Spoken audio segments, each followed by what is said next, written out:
Lamyanba Irawat Memorial Integrated Church, Limit Manipur Amade, All Manipur Women Association, Amwana Punakusam Naduna, Marifumanga Suban Pilan Sing Thoram was a Pantokre. Purana Rasbari the Laiba, Amwagi campus, the Pantokiba Thoram Aduga Marine Lena, Limit Chief Advisor Gitausu Puribi, Apunba Manipur Kanba Imandok, Amkilgi President Lauren Bamganbina High. Ipa ipuna thambiramba iramdam asigi ngamkai ase kaibi yaroi Manipur machetana thugaina honaraliba ase thingnaba lamdam asigi yellow furuk khudingmak lingjal manana chatminaba change ngasigi nupi singna layoi krabi thongna fabi ima singi fidam adu lawtuna amadi makhoina yatlamba liklam aduda amatto oina chatminaba honase haina mana makha takhe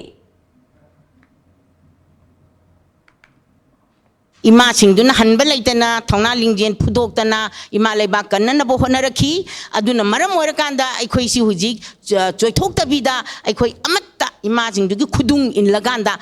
aikhoi chatpham thoi ima singduna yatlamba makhoina chalamba khonglam duda aikhoi chatlakanda aikhoi yaifebo oigani aduna aikhoi punamak ima singdubu ikai khumnabu utpa ima singdugi tawramba thabak aikhoi mapung phana pangthokpa aduga aikhoi Manipur se pithibigi manungda yamna matik magun leiba mayamga manadaba aduga aikhoi gi channel lon chatta adagi amada loina baktagi tongana history ama leiba tongan be history ama leiba Manipur ne haibase masi aikhoi kaugumsi aduna aikhoi nupi sing punna sagan minarakanda aikhoi ima singdugi makhoi gi wakhalon singdo mapung phansi haiba wafam chi thamjari